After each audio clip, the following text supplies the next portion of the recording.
Are you planning to move to another country and wondering whether you should take your furniture with you? This is a question many people face when preparing for international relocation. On one hand, furniture can carry deep sentimental value, and replacing it in a foreign land may be expensive or even impossible. On the other hand, international shipping is no small task. It's costly, complicated, and full of paperwork. So the real question is it actually worth it to ship furniture overseas? People choose to ship their furniture abroad for several reasons. One of the biggest motivations is emotional attachment. A piece of furniture is not just wood and fabric, it is the bed you've slept on for years, the desk where you studied late into the night, or the chair where your child took their first steps. These pieces hold meaning beyond their function. Moving to a new country can be overwhelming, and having familiar furniture can create a sense of comfort and continuity. Another important factor is the high cost of replacing quality furniture. If you've invested in durable custom-made or luxury items, finding equivalents in your new country could cost even more than shipping them. Additionally, you may not even find similar styles or quality, especially if you're moving to a remote area or a location with limited furniture options. Now let us talk numbers. The cost of shipping furniture overseas can vary dramatically, from as low as $300 to as high as $4,500 or more. This wide range reflects the many variables involved, including the destination country, the volume and weight of the furniture, and the shipping method you choose. Some people opt for full container load shipping, where you rent an entire 20-foot or 40-foot container for your belongings. While this method is fast and secure, it is also more expensive. Others choose less than container load shipping, where your furniture shares space with shipments from other customers. This method is cheaper, but it carries a risk of delays and potential handling damage. If you're considering air freight, be aware that it is significantly more expensive than sea freight. While it offers the fastest delivery time, it is typically only practical for very small or urgent shipments.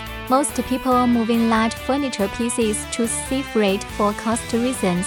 It is also crucial to factor in several additional costs that might not be obvious at first. For instance, you may need to disassemble your furniture for safe transport, especially if it is large or awkwardly shaped. Hiring professionals for disassembly and reassembly can cost between $130 and $250. You'll also likely need professional packing services to ensure your furniture is adequately protected during transit. This can cost another $260 to $400, especially if specialized materials are needed. If you plan to clean your furniture before shipping, which may be required by some destination countries, you can expect similar cleaning costs. Storage is another consideration.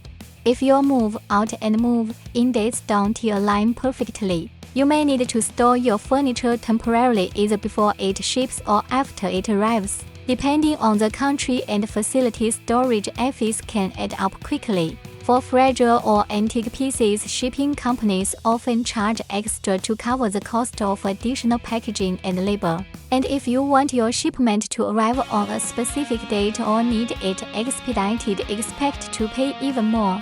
Express shipping services cost significantly more than standard or economy options. Once you've considered all of these factors, the natural question becomes, is it really worth it?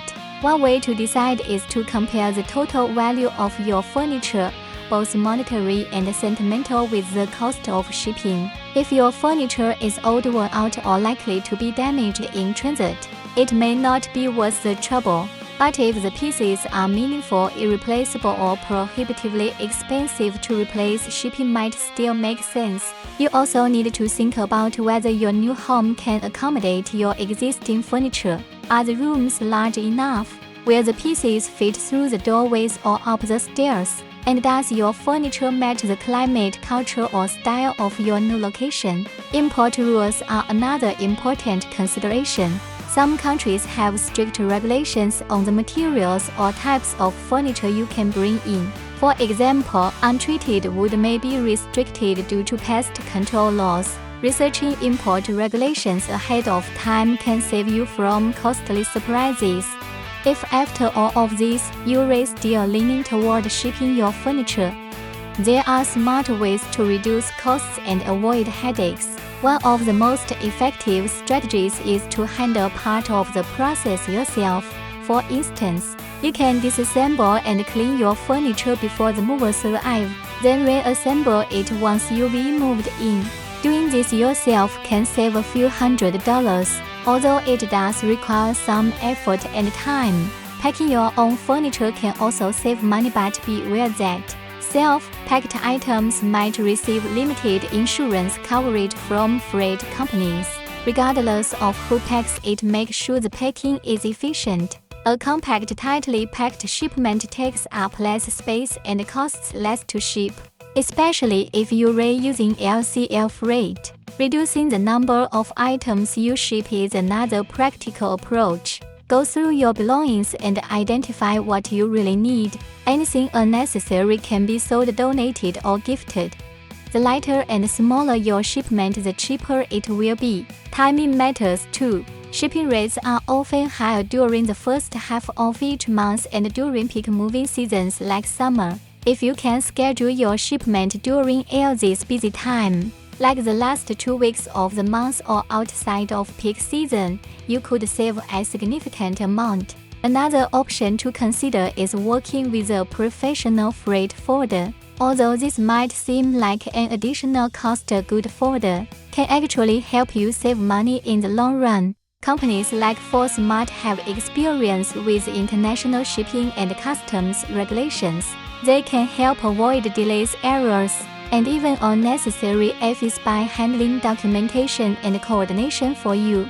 Working with CPAD-certified partners, including carriers and brokers, can also reduce inspection rates and speed up customs clearance. This ensures that your furniture arrives faster and with fewer complications. In conclusion, shipping furniture overseas is a complex decision that involves balancing emotional value, replacement cost, logistics, and local regulations. For some people, keeping familiar furniture pieces is worth every penny. For others, selling and starting fresh makes more sense. The best place to begin is by getting a detailed quote and doing a side-by-side comparison of costs versus benefits. If you're considering a move abroad and want help with planning, budgeting, and executing an international furniture shipment, companies like ForSmart are here to support you every step of the way. So what do you think? Would you ship your furniture overseas? Or would you rather start fresh in your new home? Let us know your thoughts in the comments. And if this video helped you, please give it a like, hit that subscribe button for more global shipping tips, and turn on the bell notification so you never miss an update from ForSmart. Thanks for watching, and safe travels on your journey around the world.